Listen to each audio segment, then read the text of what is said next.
Yeah. I'm hoping that, I don't know if Josh is going to make it. I was hoping that Josh Suter could be a guest on one of these episodes, but he's so busy now. He's now CEO of the Chamber of St. Matthews. Mm-hmm. Have we ever had Jordan? We had Jordan Clemens way back. We did. Yeah, we had Jordan way back. I think we discussed when Jordan was on from GLI, we talked about LinkedIn is what we did. Mm-hmm. Jordan's actually for, whether or not this makes it into a cold open or whatever, but it's like Jordan, if somebody really wanted some help in trying to understand it, I would make a connection with Jordan and just look at what he does and get to know him. Don't pester him about how to, just kind of get to know him in a relationship perspective. And then he does a couple of seminars or webinars and things like that. And, maybe just pop into one when he does it and, listen to what he has to say. I mean, from a perspective of LinkedIn, he and I used to privately message each other to kind of test out the algorithm. Like, okay, I tried this. Did that work? What did yours do?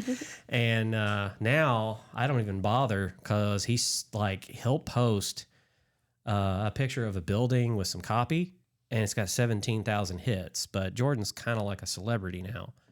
So that kind of helps too. He's like the Don G of Chambers, I guess, in Louisville. Well, he's pretty well known.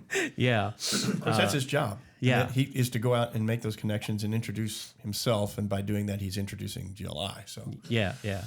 So Josh Suter at St. Matthews and Kristen are really good connections and friends of ours as well. And Kristen's now in a new role that's similar to Jordan's. Or what Jordan, I guess, was. Jordan's now kind of been promoted, but that's her role now. And now St. Matthews has a opening for basically it's a sales role, but it's membership, to obtain members. It alleviates both her and Josh from that responsibility, so they can focus more on their new roles in the organization. So they posted that job 2-3 days ago. So for anybody out there that's on LinkedIn or Facebook, if you run across it, you can find Kristen or Josh and just go to the Chamber St. Matthews Facebook page and you'll find that opportunity there. I'm looking at Robert right now. I'm assuming he's recording and he's like, yeah, that's great, Jason. You did your job. That's an ad. Yay. Everything's an ad. Yeah. St. Matthews, good people. Yeah. We do enjoy that chamber. We recommend that if you're in a business, I know how many active members there are, and in every organization, there's always a small amount of people that are involved, and then there's a large amount that are just kind of a member. I mean, that's in everything. But this is a very active chamber, I can tell you that, so I highly recommend it. So that's a free ad for the Chamber of St. Matthews from the NerdBrand Podcast, which you are now tuned into. And we always find new ways to open this show. So I'm your host, Jason Davis. We're back with Mitch and with Michaela, who is our new nerd. And this is the second part of our episode of business networking. On this episode, we're asking a follow-up question of, does business networking work? And this is a total opinionated topic thing. So we'll start with the elder statesman at the end of the table. Well, let me tell you, back in the old days. I mean, going back to what from the first half of this topic, it works if, I think is probably to answer that question. It works if you go in with the intent of just meeting people, becoming acquainted with other business owners or participants.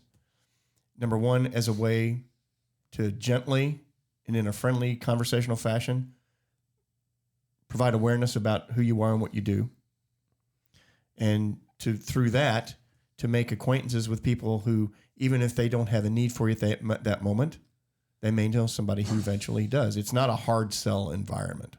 If you use it that way, I think they can be effective. It's a slow burn rather than How do you define a hard sell? Hi, I'm Mitch Gray with NerdBrand. Can I tell you about how we can make you a great website? There you go. Or, hi, we're from NerdBrand. We'd love to do an email campaign for you. Let me tell you about how that would work. Do you have a budget? It's the wrong place for that. Unless, and it rarely happens, you introduce yourself to somebody and immediately think, oh my God, I've been needing to talk to somebody like you, for ages. Let me tell you what I need. Mm-hmm. But even then, you barely know these people. You haven't qualified that prospect. So it's a getting acquainted environment. It's not a go out there and, throw out your best pitch and walk away with a sale. It just doesn't work that way. Yeah. I probably should have started with you, Michaela, because I mean, I feel like too, if I have to answer that question, I'm just going to go like, ditto. But Yeah. But no, to piggyback, like I attest to that too. Like everyone comes in with like a checklist or an agenda, like, oh, I'm going to tell you about my product or service, and do you want to buy it? Or do you have a budget? Isn't it great? Yeah. But I feel like that should not be the case though. Build a rapport. Like we discussed in the last episode, I have a communications background, and one of the best way to do that is one-on-ones and just build a relationship, a business relationship off of that. And if it happens to work out in your favor, if not, and also to piggyback on last episode is referrals. If you know a friend or somebody that this service or product or need can be addressed to somebody like a family member or a friend, just piggyback them that way. And it helps in their favor. It doesn't always have to be something that you give. Yeah. I always figure a hard sell is I equate that to high pressure sales, which is what you experience when you go onto a car lot. Yuck. Yeah. I mean, well, that's it, because you're there and they got you there. And if you leave the lot, the chance of you coming back is almost zero. Mm-hmm. So they have to practice that. But, we're not, you're in building relationships, like you said. That's not how it works. You have to, it takes time. Mitch and I we've been in places that didn't want to take the time. They just wanted the sale. Oh, yeah. Like it was like, meet the client, next day, send a proposal. And he and I are like, we don't really know what we're doing yet.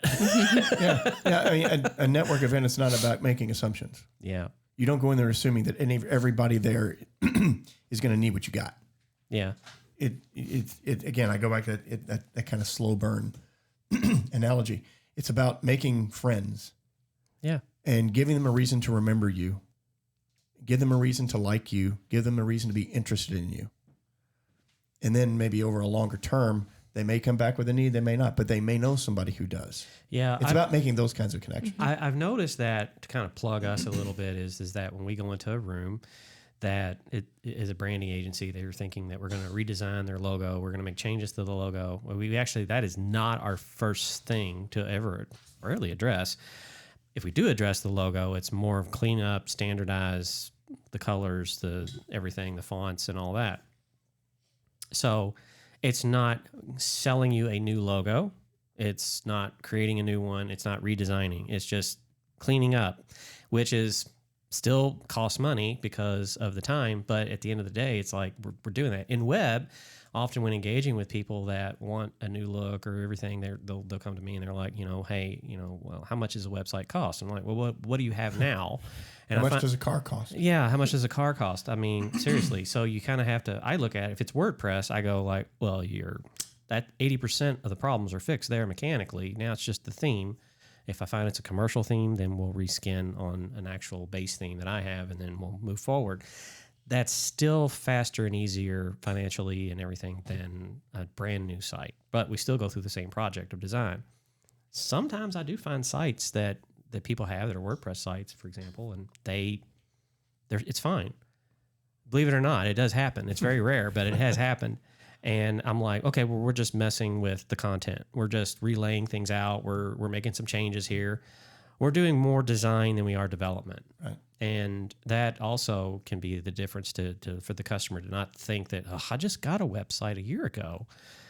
We're not coming in to sell you another website. Yeah, if you come in there making a bunch of assumptions without knowing anything about what that person needs, if you're just there to sell a package of services, regardless of what that person may or may not need, it doesn't build any credibility with them. It's just planning in their head that you just need to make it. You really need to make a sale today, don't you? Yeah. And nobody wants to deal with that. Yeah. So we've talked about, like you mentioned about building a rapport. Enhancing relationships with like-minded contacts, sharing ideas, and finding common interests. And if they're curious, you have an invitation to discuss services. Our name, we've talked about it before, but you'll find as you go out that the moment you say NerdBrand, you can probably just stop talking after that, and not a joke, and just like wait and see the response. Because, you know, when Mitch and I were talking about this thing, it was like, what we call it? And I told him about the podcast, what it was. And then after that, it was like, that's the name. And I didn't get to say after that. He was like, nope, that's it. It's stuck. Yeah. But you'll find as you go out that right there alone is going to draw the curiosity. And then they're going to like, what is that? You know, or what is that about? And we're, you know, our business is wired where we have a lot of avenues to start conversations with curiosity, the podcast, the agency, our backgrounds individually as well. And then, you know, that's how you can start that curiosity, and you just kind of stop talking and just wait to see what the response is. And if the response is like, meh, you know, well, you move on. If it's immediately they respond and talk about themselves, I think you probably know, like, okay, well. Yeah. Well, I'm just going to scurry off this way. I'm going to start a new conversation on that side of the room. Yeah, exactly. Well, it's another thing. It's a completely different thing to make an introduction at a networking event. And you know, we tell them a little bit about us, and then they just start vomiting onto here's what we do, and this is what makes us great, and this is why we're better than this guy, and this is why we can help you, and this is why you really, really need us. That's a completely different thing than building a genuine conversation with somebody, and then they feel comfortable enough to disclose to you, maybe not what they do, well, they will tell you what they do, but start disclosing things like, you know what, we can have a problem, and I don't know if maybe you can help. Yeah. That's what you ultimately want. Yeah. But it probably isn't going to happen in that first conversation. But that's what you're building toward. Disclosure in a way that discloses need, not disclosure as in, here's what I can sell you now. Kind of reminds me of this theory that I learned while I was an undergrad. It's called social penetration theory, and it's kind of like an onion layer effect. Each conversation or interaction that you have with someone, it's like peeling a layer of an onion back. And like, say, like, oh, you just have your initial interaction, like you're at a networking event. That's one layer. Right. You're building like a common ground, and then you invite the person for a one-on-one. Peel back another layer, and you also exchange things that are not even on a professional level. Like you talk about if you have a family, you know, your hobbies, things like that. And that's what leads to probably a transaction on your end or a referral. Right, because you're building trust is what you're really doing. Yeah. And it's a whole other thing to walk into an introductory type of setting, like a networking event, where it's really about making introductions and coming in with you're assuming I'm going to make a sale. I'm here to make a sale today. You've done nothing to build trust. You've done nothing to peel back those layers and invite people to disclose themselves to you. Because we're about, in our business in general, we're about building long-term relationships. Because branding, marketing, and advertising isn't a one-time deal. It's not a one-time transaction. It's an ongoing organic mechanism that goes on for as long as you have a business or a service. And you want to build a trust with people that they feel comfortable with you entrusting their brand to you for the long term. And just going in and just throwing a service line at them isn't going to do that. Right. Yeah. The other thing is review your time and where you are financially. We've talked about like knowing your budget. So when you're networking, it's like, well, does it work? Well, how much time do you have? And that time is going to reflect somebody's P&L at some point. So if you do it right, you can pick your events, and you also should pick the contacts that you want to talk to at those events. So eventually you'll start to figure out some events like have these types of contacts and some events don't. I'm getting really close to that thing again that I'm not going to tread into, that I know that Robert's going to hold up another whiteboard and be like, I don't like. Stay away from. Because he's doing that and it's not on camera, but it's funny as crap, I swear, as we sit here. But it's one of those things where you kind of have to read that room, and that's what I mean by that is like, okay, who's attending a lot and who's, I guess, feeding off each other a lot. That sounds really gross, actually. But what's happening here? Sorry. I just gave you We know what you want. We know what you meant. Yeah. Keep going. Keep going. Yeah. So anyways, you kind of start to realize like, okay, maybe ribbon cuttings aren't for me and where I need to be. But you know what? Maybe the 505 stuff, because everybody's doing the 505. Not that we're calling out anybody a 505 or whatever, but maybe that's a fit. Right. You know, so you kind of start to figure out pretty quickly, trying to find like-minded people, you know, like, you know, I like Batman. He likes Batman. He's more of a Marvel. Complementary characteristics. Yeah, but he's more of a Marvel guy. So we yell at each other and argue, but that's it. So, but at the end of the day, we both share the same philosophy about advertising and branding at the core. And, you know, I think that's what the meaning of that is that we're trying to get to. So you'll find people at events that are like that with you. I guess what I'm trying to say is just be a human being. Oh, yeah. Yeah. You know, be real. Do you like cake? I like cake. What kind of cakes do you like? Well, you know, I mean, just it's start there. It's almost a cliche, but the word that keeps being drummed in our industry particularly is authentic and authenticism. Mm-hmm. Be real with people. Because regardless you work in marketing, advertising, design, whether you're a plumber, whether you're in healthcare, it's all about building trust. That's the most important thing you can do for your brand is to build, habitually give people reason to trust you. Yeah. And you do that by being real. You don't do that by putting up some kind of a facade that you think people are going to like or that you think people are going to respond to. Because sooner or later they're going to see through it. Well, I went to an event, and there's a lot of networking events right now here locally in Louisville that are well attended. Robert quit. I don't, Robert. I don't. Robert held up a sign that says, "I love talking about blank." I'm not going to say what, but he's so sarcastic today. I think he's filling in for John. So, yeah, I went to a very well-attended event. And because, like you, Robert, I don't like talking about that either. So this is what I did. I asked somebody what their favorite Disney character was and the look on their face. And then they said, well, what company are you from? And I said, NerdBrand. And it was just like immediately there was a click as to why I asked that. It was kind of funny. Did anything come out of that? No. But it was just like, I'm pretty sure that they're going to remember me. You're the guy that asked me like what Disney character I like that's my favorite. Because most people think cartoons, and it's not. You remember they own the Marvel Cinematic Universe. Mm-hmm. It could be Captain America. Could be anybody, right? Well, there's all the live action stuff. Yeah. So, but that's a kind of a nice, Michaela, you're laughing at this, but you're the one that just gave us the onion analogy, which is really good, by the way. Mm-hmm. But that's a good way to kind of figure out like where they're at. Yeah, develop that common ground and to kind of take it a notch above a professional level because who knows, like, yeah, you could be friends with this person. Exactly. Potentially. Yeah. Well, and oddly enough, it's kind of a qualifier because if you walk into a networking event and you, as part of your introduction, you throw out something like that. If they stick around, if there's some genuine curiosity and they want to interact after that point, that shows a willingness to carry the conversation forward.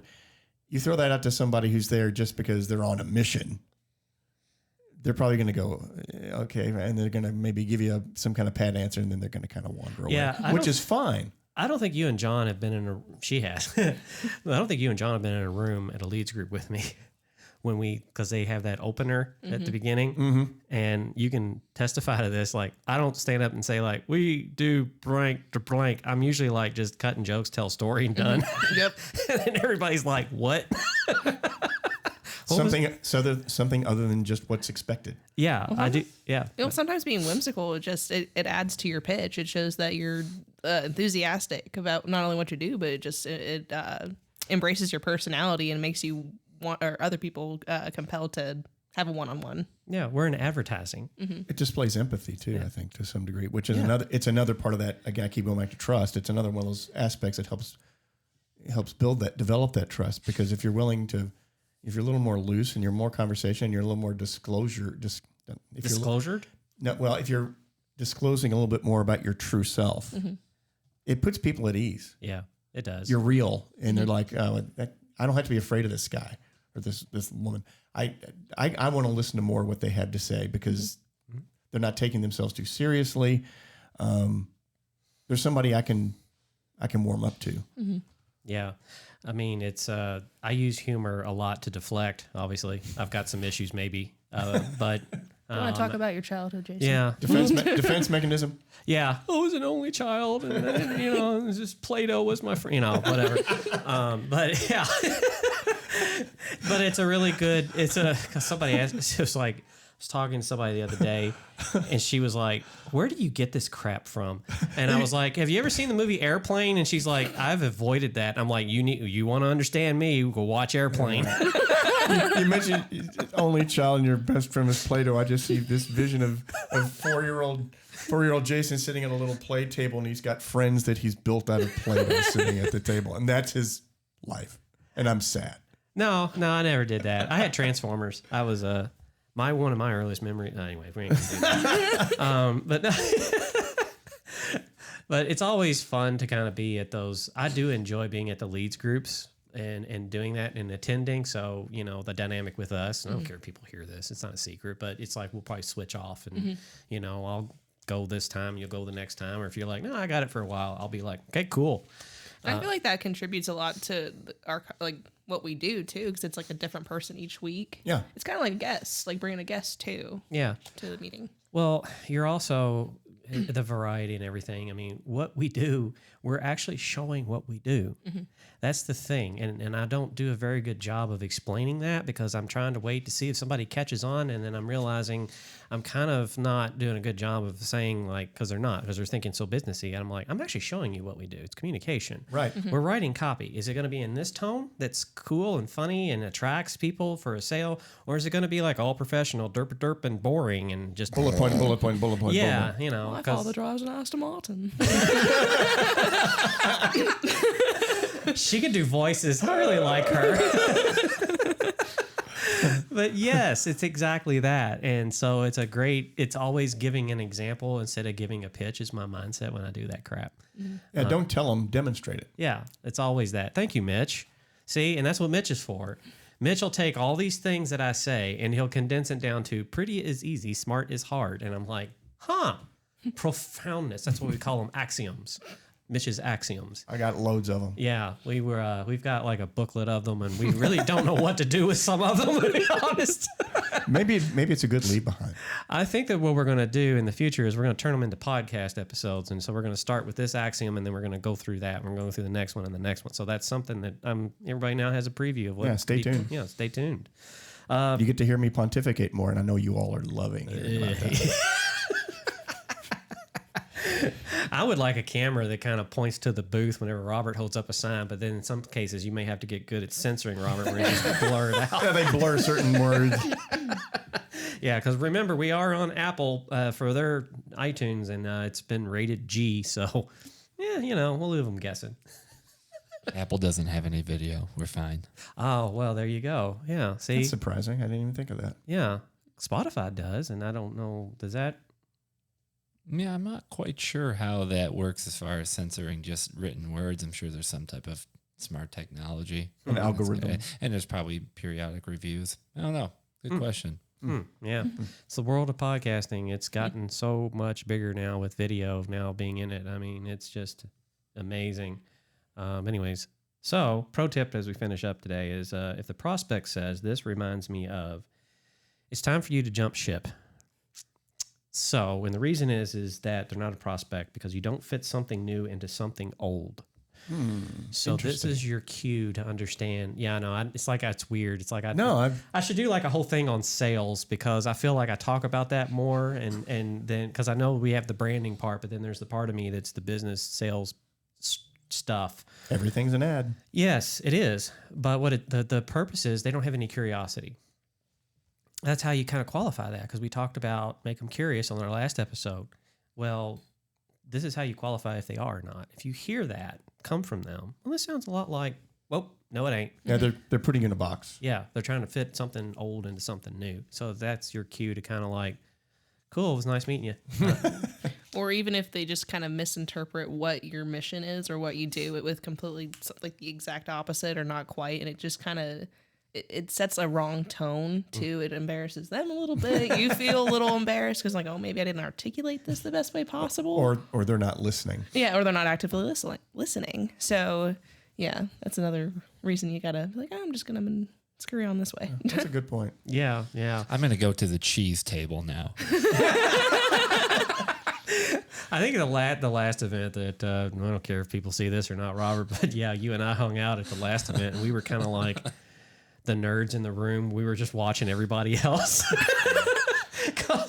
I enjoyed the event that we were at. It was a good setting and everything, but it was good for Kristen and for Josh, and it was an event where they partnered with Middletown Chamber of Commerce. Oh, wow. So we may be joining Middletown Chamber of Commerce here soon, just to kind of see what that is. It seems like there's been some revitality and what I don't know. Revitalization. Thank you. That's why he's the ad guy. But yes. Words, I got them. Yeah, but I got in trouble. I ended up getting in trouble at that one because Josh was standing next to their head of their chamber, and she was making announcements, and she had said something that I won't say here on the show, because if I do, I know Michaela will go like, yeah, amen. But, Josh and I made eye contact, and he was like doing stuff.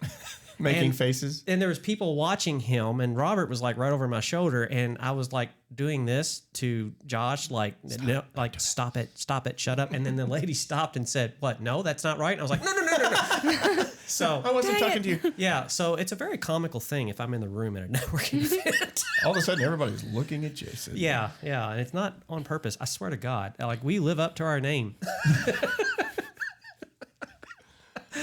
But anyway, anything else that you guys have opinion on that do you think does it work? Why it may not work? I know we talked about well, I'll say this because Robert's like, yeah, just say it. Quality of referrals. Mm-hmm. That's what it goes down to.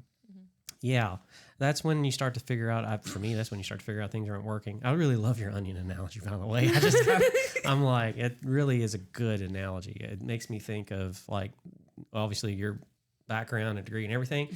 Also makes me think of Shrek a little bit. I knew you were going to say that. I was like, ogres are like onions. Yeah, it's like donkey. In the morning, we're making waffles. Taking a turn. It is. It's taking a turn. If John were here, he'd be just shaking his head like, don't. Just stop. Yeah. So, because I've hired somebody else that's like, you like puns. Yep. John's like, I don't like puns. And I'm like, they're so fun. But see, here's the thing.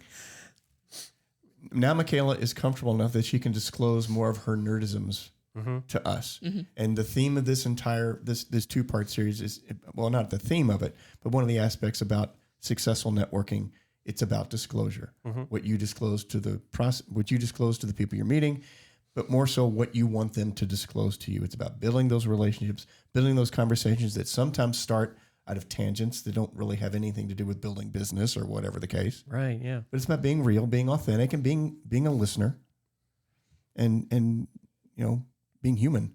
Right. Yeah. No. And I think on that note, that's a good stopping point right there.